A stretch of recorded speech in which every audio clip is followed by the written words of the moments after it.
Imagine it's 12 a.m. in the midnight, and you are sleeping in a very dark room. Suddenly, you're woken up by a very strange sensation in your body. You feel like somebody's staring at you. You open your eyes, look around, lo and behold, you notice the narcissist continuously looking at you like a predator. You're startled immediately because you can't make sense of what's going on. You're shocked. You ask them, "What's wrong with you? What is this? I mean, why aren't you asleep, and why are you looking at me like that?" No answer. They are making a video of the situation, or they take a photograph of you as if trying to make a fool out of you. I'm not sharing a plot from a horror movie. This is a real-life situation many survivors of narcissistic abuse go through. Staring at you when you are deep asleep is a common toxic behavior found among many narcissists, and there are multiple reasons behind why they do this. We are going to find out what these reasons are in today's episode. Behaviors which I have been covering recently in different episodes. Today we are going to talk about why do they constantly stare at you when you are deep asleep or when you are doing something that has nothing to do with them, like eating, cleaning, talking to somebody, and there you go. The narcissist is either side-eyeing you and constantly looking, observing, noticing what you're up to, or they're staring directly at you as if trying to peek into your soul, as if trying to hijack your system.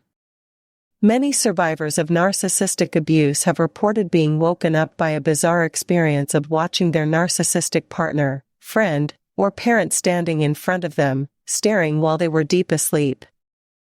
Upon asking why were you doing this, they got no answers, except a devilish grin that possibly explains it all. They, to this day, cannot fathom how their partner, parent, or friend could do such a thing to them, because it's not funny at all. It leaves them paralyzed and traumatized. Number 1, they are extremely sadistic. They find it thrilling, and they love to make a fool out of you. When they jerk you out of your sleep by staring at you, they wait for the reaction at the end of it, which is why there's always going to be a camera in their hand, waiting to take a picture so that they can share it with the world, especially with their next source of supply, to paint a picture of you being a crazy person.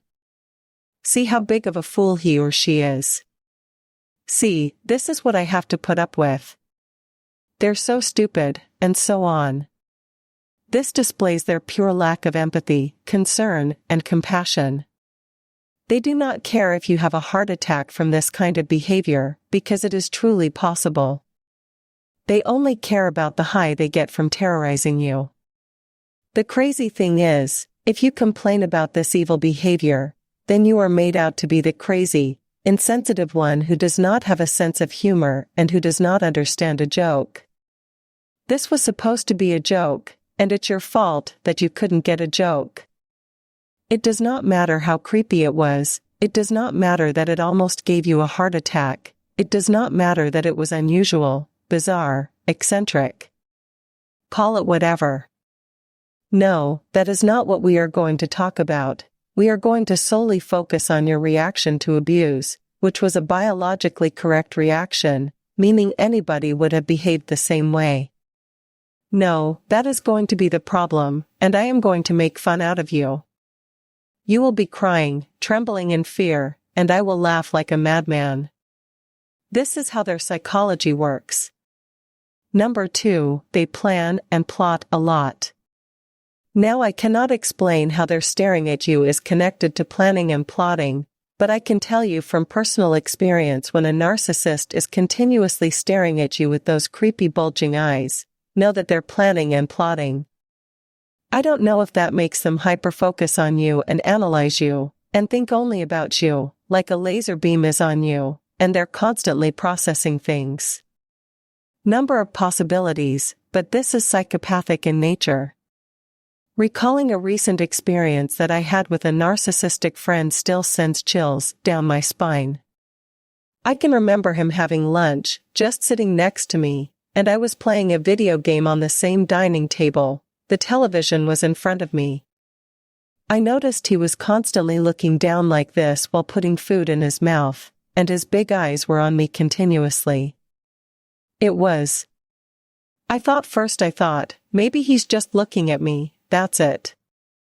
But then he was constantly like this, and that I was taken aback. But I recognized it for what it was, and I gave him a very stern look back, and that is when he was like, "Oh, it's so creepy." Have you experienced something like this? Number 3, the good old sleep deprivation tactic. They do not like it when you sleep, when you rest, because they want all of your attention. They want to be there, consuming you 24/7, so when you take some time for yourself, they become jealous, and they have to destroy it. They feel like you have betrayed them.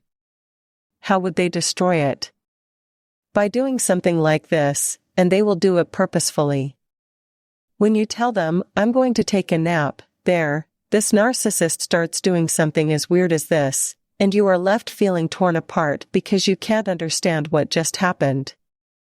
Sleep deprivation is also used by such a rotten individual to abuse you and to make it easy for themselves. That grin, it's not a smile, it's not a smile. It's a grin, it's a slight demonic grin that explains how evil their intentions are.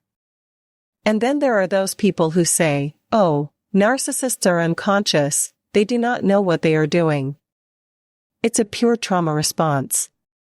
Hell no, it's not. I know trauma survivors. I have seen people going through hell, but I do not know of anybody who truly became evil because of trauma. They justify it on the basis of what they have been through. This act, demonic act, I'm calling it what it is, cannot be justified on the basis of anything. To smile when you see somebody in pain, when you see somebody has been paralyzed and hijacked to your core, is pure evil, nothing else. They love to see the light going out of your eyes, they love to see you fade, they love to see you struggle and suffer. Many will say, "Oh, not all narcissists are sadistic." I say all of them are to varying degrees, and their way of enjoying sadism is different. It's not the same in all of them, it varies because their nature, their type of narcissism also varies. Let me know what you think about this in the comments below.